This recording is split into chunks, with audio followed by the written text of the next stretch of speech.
하나님 말씀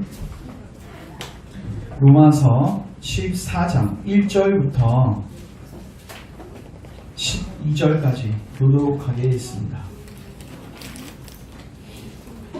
믿음이 연약한 자를 너희가 받되 그의 의견을 비판하지 말라. 어떤 사람은 모든 것을 먹을 만한 믿음이 있고 믿음이 연약한 자는 채소만 먹느니라. 먹는 자는 먹지 않는 자를 없인 여기지 말고 먹지 않는 자는 먹는 자를 비판하지 말라. 이는 하나님이 그를 받으셨습니다. 양의 비판하는 너는 누구냐? 그가 서 있는 것이나 넘어지는 것이 자기 주인에게 있으매 그가 세움을 받으니 이는 그를 세우시는 권능이 주께 있으니라.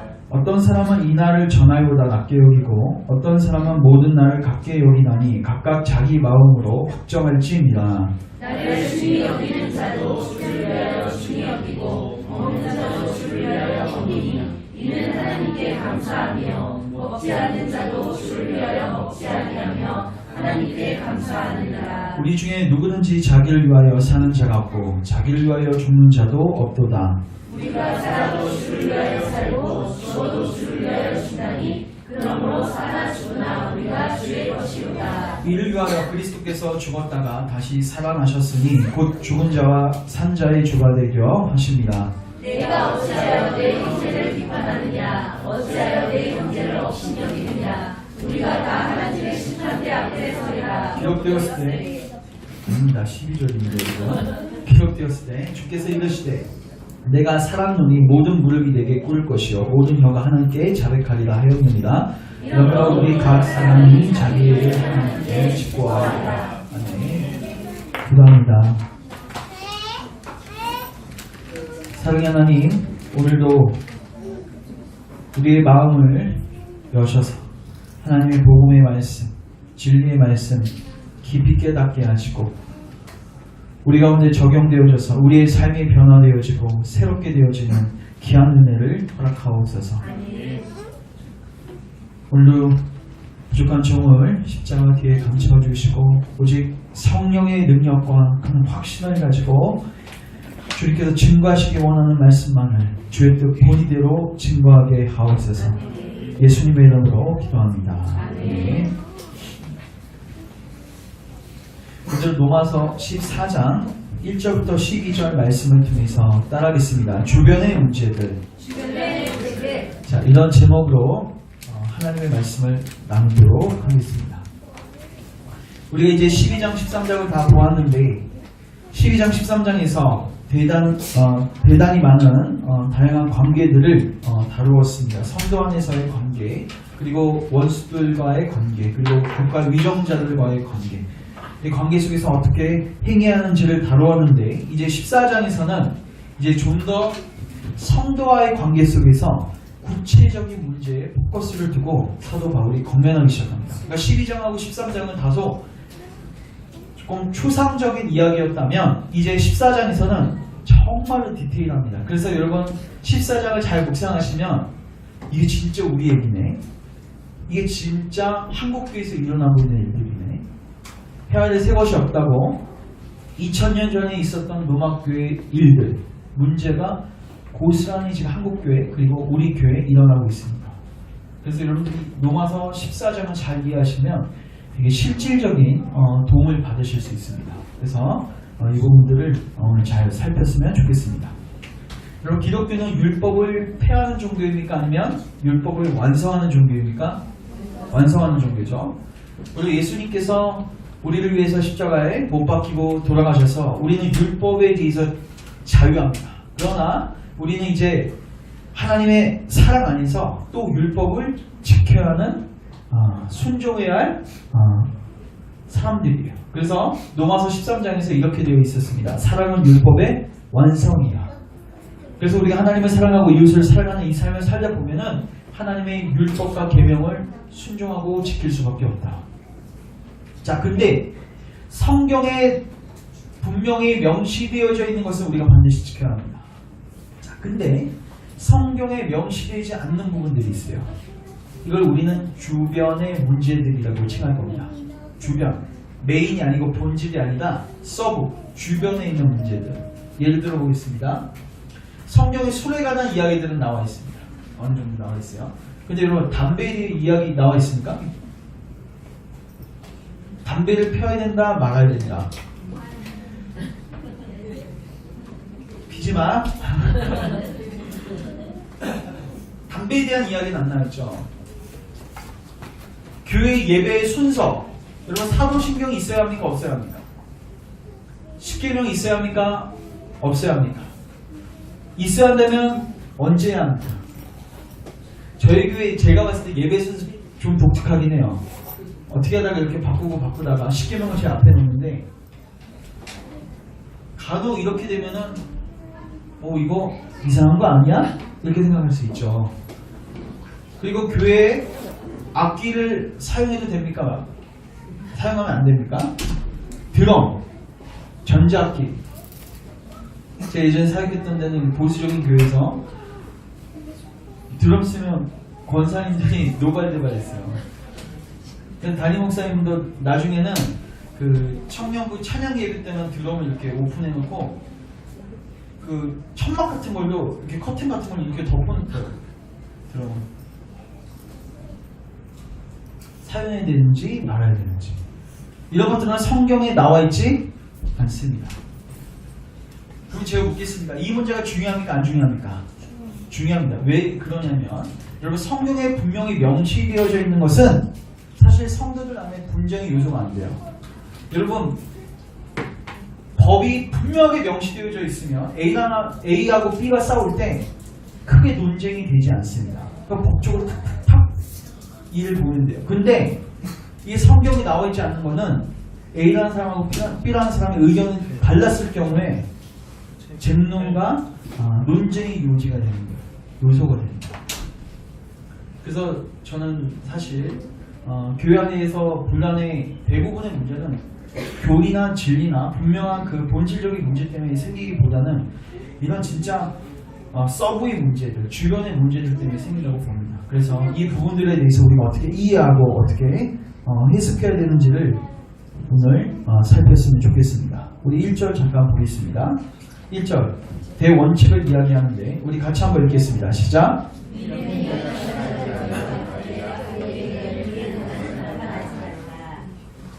자, 여기서 보시면 믿음이 연약한 자가 나옵니다. 여기서 믿음이 연약한 자는 예수 그리스도를 믿지 않는 사람을 의미하는 게 아니라 예수님을 믿는 그 본질적인 것을 믿는데 특별한 사안만 가면은 다시 옛 율법 정신에 귀하여서 행위주의자로 가는 사람을 의미합니다.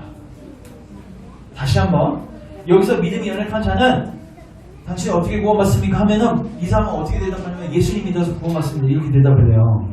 이거 분명히 알고 믿는 사람입니다. 근데 어떤 지혜와 지식이 부족해서 어떤 특별한 논점으로 가기 시작하면 다시 뭘로 기회해요? 옛 율법 정신으로 다시 돌아가요. 그래서 율법주의자와 행위주의자가 되는 사람을 의미합니다. 그럼 제가 묻겠습니다. 왜 이런 사람이 생길까요? 예수님을 믿지만 우리는 예수님을 믿는다고 해서 변하지 않는 것들이 있습니다. 우리의 뭐가 안 변해요? 기질이 변하지 않습니다. 천성적으로 염려하는 기질이 있는 사람들이 있습니다. 천성적으로. 그럼 그 사람들이 예수님을 믿는 순간 그 염려하는 기질이 바뀌는가? 바뀌지 않습니다. 그러니까 대단히 하나님의 계명의 이런 부분에 있어서 조심하고 소심하고 되게 염려하는 부분들이 유지될 수 있는 거예요. 또 이런 차이는 왜 발생되냐면 은혜의 방편을 부지런히 사용하는가 사용하지 않는가 이 부지런함과 철저함에서 나타납니다. 분명하게 성경은 예수님 안에서 너희들은 뭐 해야 된다? 자라나야 한다고 설명하고 있어요. 우리는 한번 믿음으로 구원받지만 여러분 젖먹는 것으로 만족하시면 안 되고 히브리서 5장의 표현대로 단단한 식물을 먹는 자리까지 가셔야 돼요. 그러니까 거기서도 히브리서 저자가 안타까워했어요. 이들을 멜기세덱에 관해서 예수님에 대해서 소개해서 이들에게 위안과 위로를 주고 싶은데 이들이 그거를 들을 만한 그게 준비가 안 되어 있는 거예요. 그래서 그리스도의 초보적인 원리만 다시 선포해야 하는 자리에 서게 되었습니다. 자라나야 되는데 자라나지 않는 거예요. 어떤 지혜와 지식과 어떤 알에 대한 것들이 계속해서 자라지 않으니까 어떻게 돼요?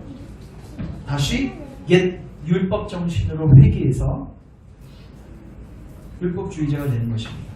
성경에 금하지 않는 것, 성경에 특별히 명시되어 있지 않는데 자기가 규례와 규칙을 만들고 이것으로 사람들을 판단하고 이것으로 사람들을 평가하는 거죠. 이러한 사람들이 로마 교회도 있었고 고린도 교회도 있었고 골로새 교회도 있었습니다. 초대교회 대단히 많았어요. 자, 어떤 의견들이 있었는지 2절, 3절 먼저 가보겠습니다. 2절, 3절 같이 한번 읽겠습니다. 같이 한번 시작.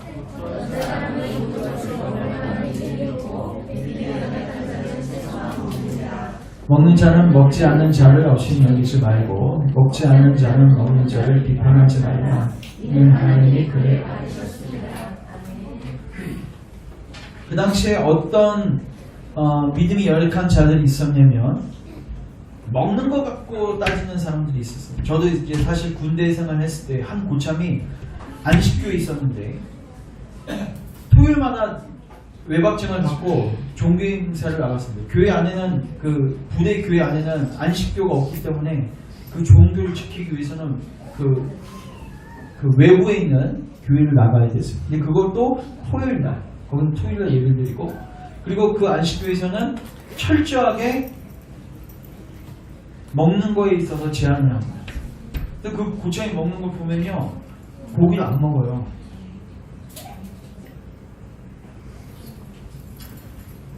우리에게는 되게 희귀한 일들이지만 초대교회 때는 이 문제들이 분명했습니다. 대단히 많았습니다.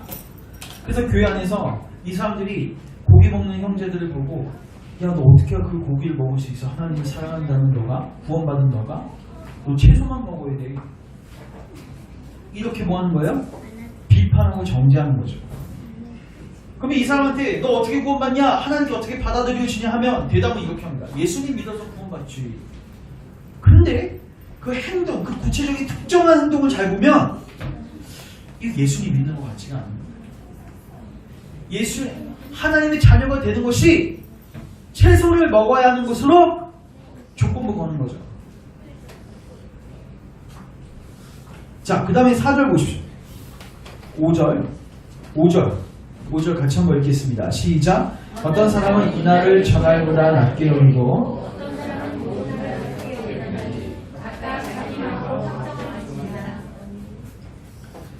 이 초대교회 때 이것도 많았습니다. 안식일을 언제 지켜야 되는가? 토요일날 지켜야 되는가? 주일을 지켜야 되는가? 여러분, 예수님 오시기 전에는 언제 지켰죠? 토요일날 지켰죠? 그리고 그 이후에는 주일로 옮겨졌어요. 예수님 부활하신 날이 일요일인데 그날로 옮겨졌어요. 그러니까 사람들 안에 의견 차이가 있는 거죠. 이 날이 중요한가? 저 날이 중요한가? 절기에 가는 분, 여러분이 절기를 지켜야 합니까 말아야 합니까? 부활절 지켜야 합니까 말아야 합니까? 크리스마스 지켜야 합니까 말아야 합니까? 이런 문제들, 이런 것들이 성경에 분명하게 언급이 안 돼 있어요. 근데 어떻게 하는 거예요? 성경에 분명히 언급 안 돼 있는데 자기가 규례와 규칙을 만들고, 그건 좋은데 그걸 누구에게 적용해요? 다른 사람들한테 적용하는 거죠. 당연히 비판할 수밖에 없는 거예요.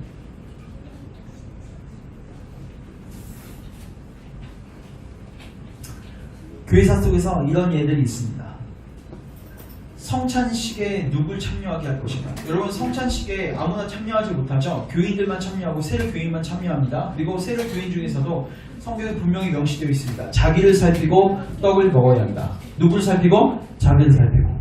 근데 여기까지가 성경의 명령인데 이거를 넘어서서 이렇게 이야기하신 목사님이 계셨습니다. 집에 텔레비전 수상기를 보유한 사람은 성찬식에 참여할 수 없습니다.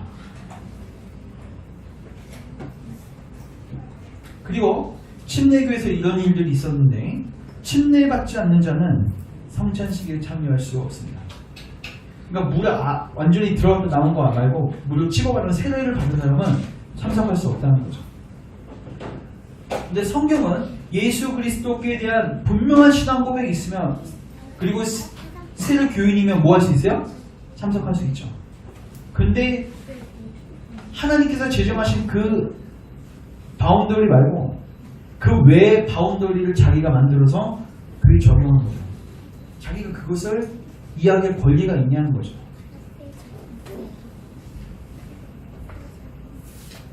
아마 목사가 담배 피고 술 마시면 여러분 실족할 건데, 지금 여러분 그 교회에서 그 담배하고 술이 금해진 게 1830년대 이후입니다.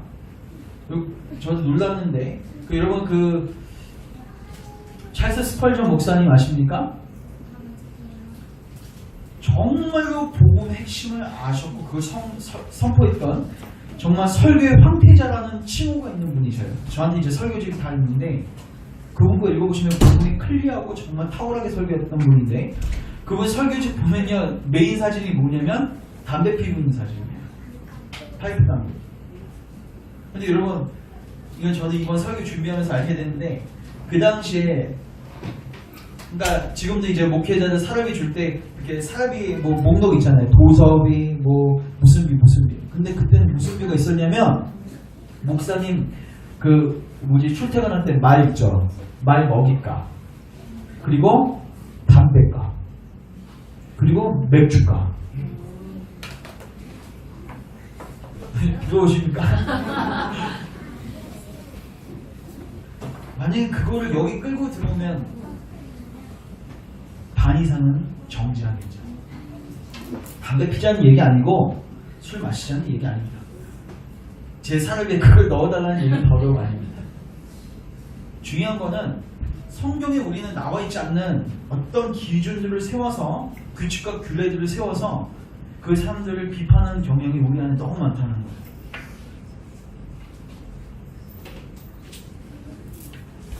이것을 성경은 그만 보는 것입니다.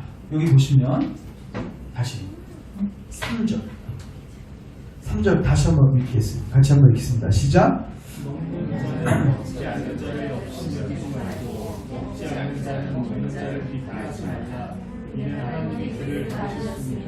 아멘. 이에 대한 좋은 샘플이 누구냐면요, 예수님이세요. 자, 예수님의 제자들과 예수님의 이야기를 제가 하겠습니다. 누가복음 9장 한번 찾아주시고, 이 앞에서 찾으니까 찾기 어려우신 분들은 앞에를 보셔도 됩니다. 누가복음 9장 49절부터 50절.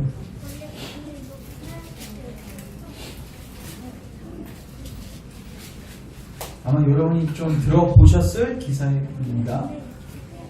누가복음 9장 49절에서 50절 제가 있습니다. 요한이 여짜오되 주여 어떤 사람이 주의 이름으로 귀신을 내쫓는 것을 우리가 보고 우리와 함께 따르지 아니하므로 금하였습니다. 예수께서 이러시되 금하지 말라. 너희를 반대하지 않는 자는 너희를 위하는 자니라 하십니다. 아멘. 자, 저를 보십시오. 지금 제자들이요 예수님 잘 따라다니면서 사역하고 있는데 주변에서 비슷한 일을 하는 사람들을 보게 되었어요. 우리가 하는 것처럼 주의 이름으로 귀신도 쫓아내고 여러 가지 사역들을 감당하는 거죠. 근데 그들을 뭐 했어요? 금했어요. 너 그거 하지 마. 그럼 제가 묻겠습니다. 제자들이 왜 금했을까요? 누가 봐도 하나님 나라 사역이거든요. 왜 금했을까요? 자기 그룹에 속해 있지 않고 우리 규칙에 따르지 않고 다 누구 법이에요 이거? 내 법이죠. 내가 만든 법을 따르지 않고 내 그룹에 속하지 않으면 뭐 하는 거예요? 배척하는 거예요. 예수님 뭐라고 하십니까? 금하지 말라.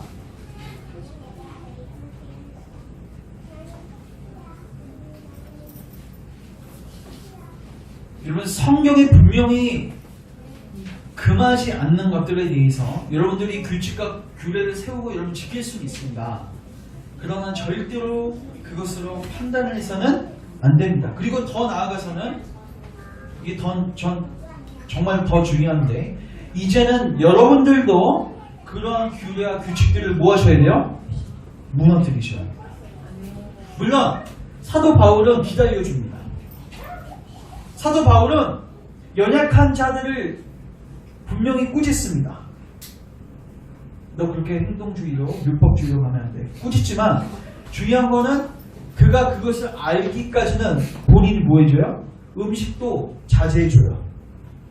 업신여기지 않습니다. 기다려줍니다. 그러나 마냥 기다리지 않고 반드시 뭐예요? 가르쳐줘요. 그리고 만약에 그 믿음이 연약한 자가 자기가 세운 규례와 규칙이 이게 절대적인 규칙으로 교회에 딱 등장하게 되잖아요. 그때는 사도 바울이 딱 칩니다. 그때는 가차 없습니다. 갈라디아서가 바로 그거예요. 갈라디아서에 그 교회에 할례를 가지고 안식을 지키는 문제들을 가지고 율법을 지키는 문제들을 가지고 교회 안에 들어왔어요. 그들은 믿음이 연약한 자입니다. 처음에 성령으로 시작했지만 육체로 마치려는 자들이었어요. 사도 바울이 기다려줍니다. 가르칩니다. 그러나 그들이 다수를 이루고 그 사상이 교회를 지배하기 시작하고 절대적인 권위를 행사하자 사도 바울이 저주를 퍼부으면서까지 그 사상을 배격하죠. 그래서 여러분 그 사도행전과 여러 서신들을 보면요, 사도 바울의 모순적인 태도를 보게 될 거예요. 어느 때는 믿음이 연약한 자들을 받아주는 것 같은데 어느 때는 믿음이 연약한 자를 뭐예요? 쳐요. 왜? 믿음이 연약한 자를 치는 이유는 사랑이 없어서 그런 게 아니라 그가 갖고 있는 가치관이 복음의 핵심과 부합되지 않기 때문입니다. 자, 요 예를 한번 드리겠습니다.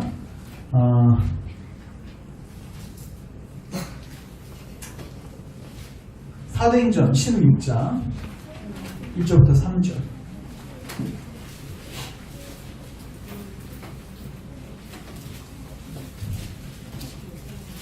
사도행전 16장 1절부터 3절.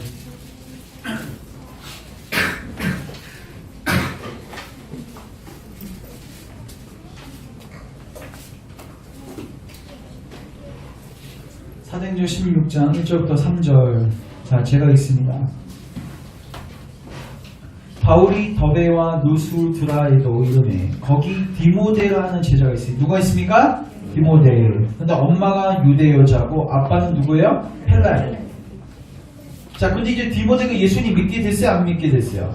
믿게 됐습니다. 디모데는 누스드라 이고니온에 있는 형제들에게 칭찬받는 자니 이제 바울이 너무 그가 신실하고 해서 그를 이제 데리고 다닙니다. 후계자로 삼습니다. 어떻게 보면 나중에는 바울이 그를 데리고 떠나가고자 할세 그 지역에 있는 누구로 말미암아?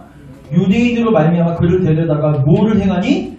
할례를 행하니. 왜? 사람들이 다 그의 아빠가 누군지 알아요? 헬라인, 이방인인 줄 아는 거죠. 여러분, 이방인들은 유대교에 들어올 때 뭐를 반드시 행해야 했냐면 할례를 행해야 했습니다. 근데 예수님을 믿었어요. 예수님을 믿을 때 이방인들이 들어왔는데 할례를 받게 할 필요가 있어요? 없어요? 없어요. 유대교 들어갈 때는 할례를 받아야 하지만 그리스도인이 될 때는 할례가 필요해요? 안 필요해요? 필요하지 않습니다. 근데 유대교 그리스도인들이 이거를 요구했던 거예요. 예수님을 믿는 거 맞는데 야, 그래도 할례는 행해야 되지 않겠냐. 근데 잘 보십시오, 여러분. 사도 바울은 이 사상에 동의하지 않습니다. 근데 여기서 어떻게 합니까? 할례를 받게 합니다. 디모데한테 할례를 행하게 합니다.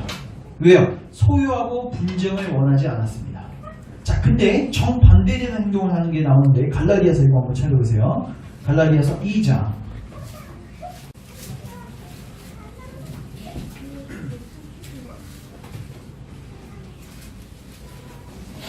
자, 2장 3절부터 5절. 2장 3절부터 5절. 자, 같이 한번 읽겠습니다. 시작. 그러나 나와 함께 있는 헬라인 디도까지도 억지로 할례를 받게 하지 아니하였으니 이는 가만히 들어온 거짓 형제들 때문이다. 그들이 가만히 들어온 것은 그리스도 예수 안에서 우리가 가진 자유를 엿보고 우리를 종으로 삼고자 함이로되 그들에게 우리가 한시도 복종하지 아니하였으니 이는 복음의 진리가 항상 너희 가운데 있게 하려 합니다. 여기 보시면요, 헬라인 디도가 있는데 그에게는 할례를 일부러 받지 않겠습니다. 왜요? 어떤 가만히 들어온 형제들이 이 사람들을 할례를 뭐 하는 거예요? 종 삼으려고 하는 거예요. 사도 바울은 이 믿음이 연약한 자들이 세운 규례와 규칙이 교회의 절대적인 규칙이 되기 시작하자 거기에 대해서 단호한 태도를 취하고 이들의 중심을 드러내고 이들의 잘못을 드러내기 위해서 디도한테는 할례를 받지 말라고 했습니다. 디모데한테는 할례를 받으라고 하고 디도한테는 받지 말라고 하고 모순입니까? 아닙니다. 바울의 원칙은 변하지 않습니다. 믿음으로 구원받는 거, 할례 필요 없다. 이거 원칙은 동일해요. 근데 왜 디모데는 받겠습니까? 최대한 소유와 분쟁을 뭐 하는 거예요? 줄이는 거예요. 그러나 그의 대원칙은 변한 겁니까? 아닙니다. 잘 들어보세요. 믿음이 연약한 자가 있어요. 그럼 제가 뭐 할 수 있어요? 인내할 수 있고 참을 수 있습니다. 근데 여러분, 인내하고 참는 게 제가 그 사람의 사상을 동의한다고 생각하시면 안 돼요. 이해되십니까? 그 사람의 사상에 동의하기 때문에 그런 게 아니라 그 사람이 아직 이거를 받을 만한 실력이 안 되니까 기다려주는 거예요. 그러나 시간이 되면 뭐 하셔야 돼요? 배우시고 복음의 진리에 부합한 삶으로 들어오셔야 되는 것입니다.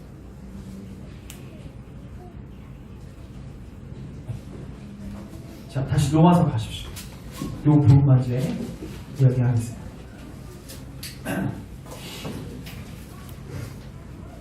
그러면 왜 받아야 하는가? 세 가지 설명합니다. 14장 3절 부분 따라하겠습니다. 하나님이 그를 받으셨다.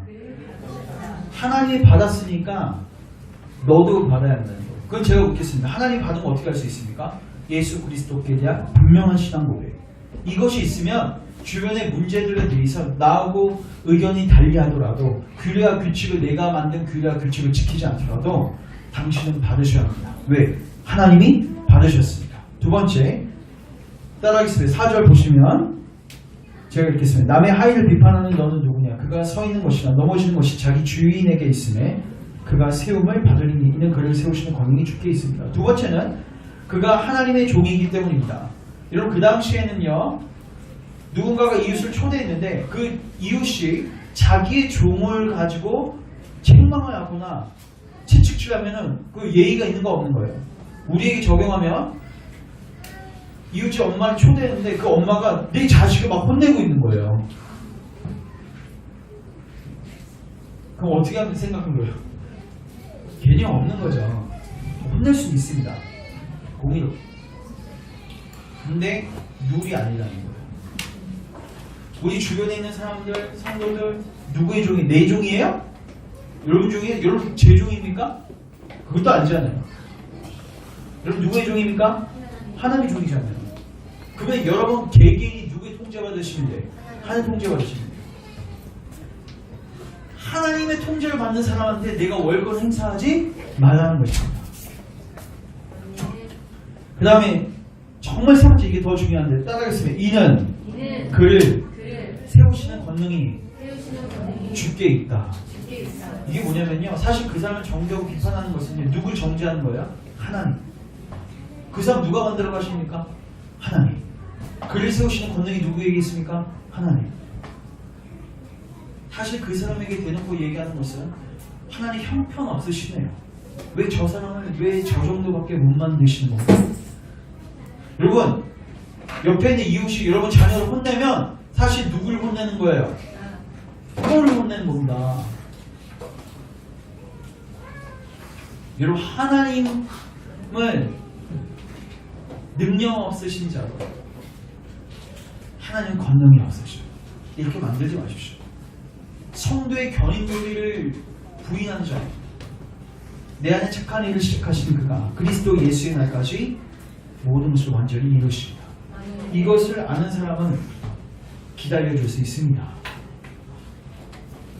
그리고 인내를 가지고 가르칩니다. 그리고 그 사람이 하나님의 은혜의 자유 안에 온전히 들어올 수 있도록 도와줄 수 있는 것입니다. 마지막으로 로이드 존스 목사님께서 이렇게 요약해 주셨는데 제가 봤을 때 이걸 그냥 읽어드리면 좋을 것 같아서 이 부분만 나누고 제가 마치도록 하겠습니다. 여러분이 할 수 있는 한 많이 연약한 자들을 도와주십시오.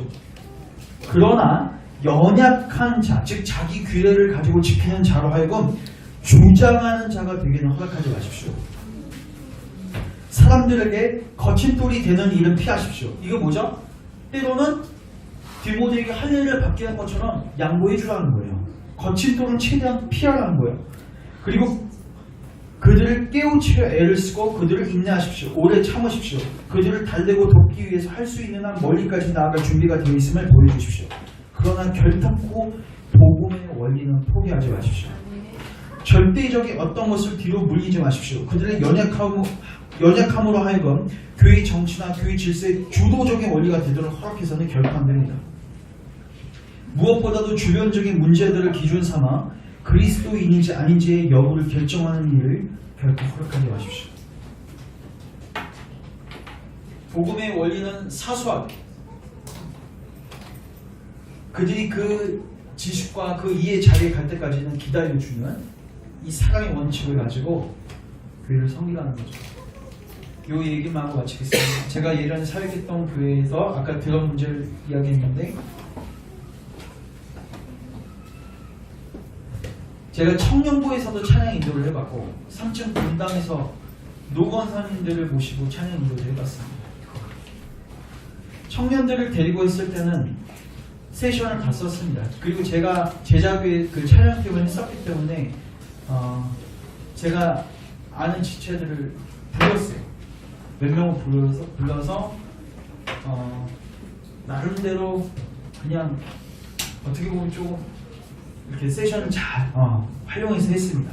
그런데 3층에 올라가서는 피아노만 썼습니다. 왜요? 저는 그분들한테 이렇게 얘기할 수 있어요. 이렇게 이야기할 수 있어요. 드럼 쓴다고 하나님 자녀 아닌 거 아닙니다. 드럼 써도 됩니다. 이렇게 주장하는 자세를 가질 수도 있지만 뭐였어요? 기다려줬습니다. 그러나 잘 들으십시오. 그 사람들이 계속해서 정지하고 자기 규례를 옳다고 얘기하도록 허락해서는 안 돼요. 목회자는 뭐 해야 돼요? 가르쳐야 돼요. 순간 제가 한 번 물러설 수도 있지만 그것이 내가 그 사람의 사상을 동의한다고 생각하면 안 돼요. 만약 그 권사님이 박훈 목사님은 드럼 쓰는 것을 정지한다 이렇게 결론 내릴 수도 있어요. 왜? 제가 안 쓰니까. 이렇게 결론 내리시면 안 돼요. 한 발 물러서는 겁니다. 분명히 가르쳐야 됩니다. 예수 그리스도에 대한 분명한 신앙 고백이 있으면 여타의 여러 문제들에 대해서는 자기 마음으로 확정하시면 됩니다. 그거에 대해서 정죄하지 마세요. 그래서 우리에게 이제 마지막으로 적용합니다. 여러분들은 아마 이 주변적인 문제들로 인해서 많이 싸워보셨을 겁니다. 주장도 해보셨을 것이고 또 여러분들이 정죄도 당해보셨을 거예요.